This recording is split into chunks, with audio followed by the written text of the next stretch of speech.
What could the world have done in the years since those 7 young adults were born? And will the world, specifically, will the leaders at Copenhagen, listen to those many demands that they put forward? Is that the way to make sure that Copenhagen gives results?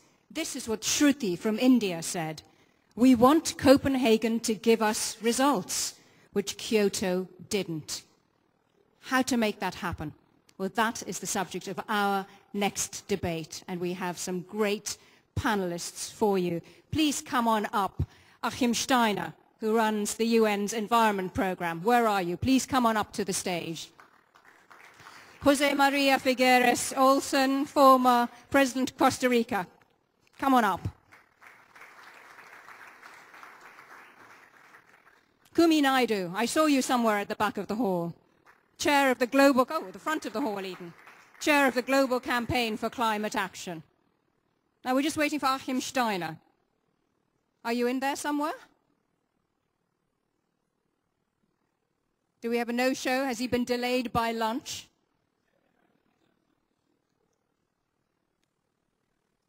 We're going to put out the word, make sure that he joins us up here.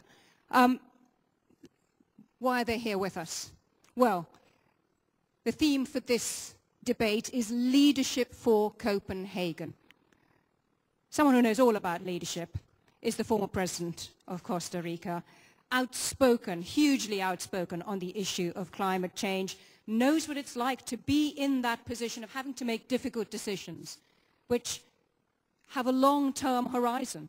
Whether or not you're going to be re-elected, you have to make some painful decisions. Those are the things that the leaders are going to have to decide in Copenhagen. Someone who knows all about how to push leaders into doing things they may not be so very comfortable with, Kumi Naidu, campaigner extraordinaire.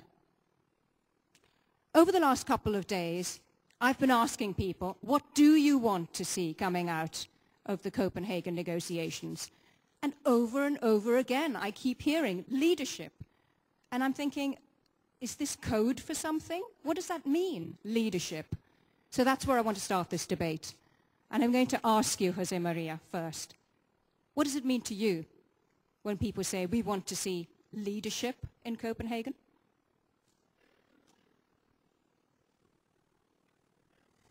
Michelle, I think it means coming out with a very high-quality agreement and not something that's mediocre, and I want to come back to that. But on the issue of leadership, I cannot begin in very short seconds without addressing Kofi, because he is the quintessential leader. There are many people that go into public service and many people that go into politics and make politics an 8 to 9 job. Kofi went into public service. There are fewer people that come out with a recognition and understanding that the SG, yes, the Secretary General, always the Secretary General, did after his life at the United Nations. And there are even fewer, you can count them with 1, maybe 2 fingers on your hand, of those leaders that reinvent themselves into global leaders from a different viewpoint and standpoint and continue with their degree of humanity, but also their degree of humility to continue to contribute to global causes. Thank you, Kofi. Let me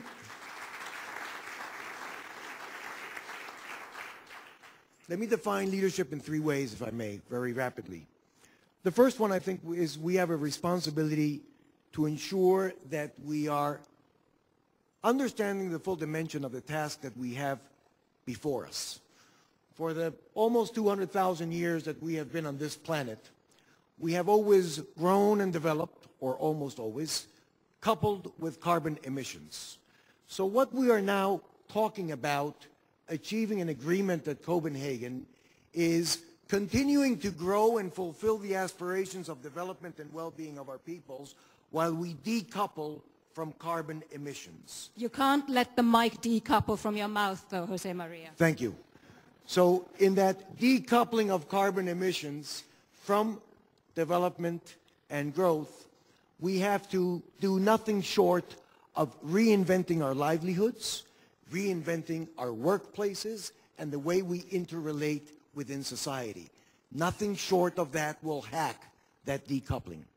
Second of all, we have to approach this, and that, by the way, in a point to Kumi, means that political leaders have to work together with civil society and business to create the political space in which to maneuver and achieve a high degree agreement, a high quality agreement in Copenhagen. Secondly, this is going to take cathedral thinking with a sense of urgency. We're not going to solve this challenge overnight. Our forefathers built cathedrals with a vision that they would start working on them even if they didn't see them finished during their livelihoods. This is a marathon, not a 100-meter sprint. We need cathedral thinking with a sense of urgency because we need to begin working yesterday in terms of solving the issues.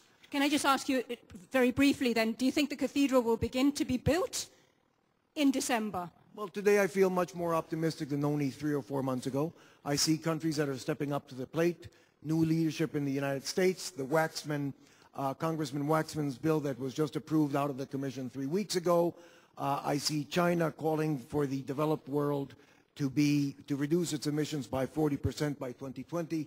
Good negotiating ploy, but already a very good beginning. I see countries much more willing to be engaged in the debate. I feel much more optimistic. I'm going to ask Kumi Naidu. Do you feel optimistic that we're going to see leadership, high-quality decisions, to use Jose Maria Figueres Olsen's term, high-quality decisions coming out of Copenhagen? Like Jose Maria, I want to be optimistic. But right now, the sense that many of us get is that we are rearranging the chairs on the Titanic while it is actually sinking. That in fact, the kind of urgency that is needed is still not strong enough. And I think I'm on the same page with Jose Maria, maybe slight difference in terms of our sort of optimism index is. But overall, I think where we needed to be now is in a very different place. And the kind of leadership that we've needed and do need right now is firstly a leadership that is willing to speak truth, is willing to actually say the unpopular things that need to be said right now. One of those unpopular things is to say to our brothers and sisters in rich countries that if we are to deliver the quality of life that you have in Western Europe and North America, we need 8 planets to do that. And if we are going to be able to address the issue of the tragedy of the injustice of people in developing countries that are paying the biggest price, having been least responsible, that in fact we have to engage in, as the young people told us, painful change. We have to begin to recognize that we cannot live in a world, for example, where Western Europe and North America spends more on pet food annually than what would take to provide 3 nutritional meals for the people, every family in Africa. So those are the kinds of inequalities that need to be spoken about in an honest way. And let me say to each and every one of us here, those of us who come from the South are probably more in the elite part of the South.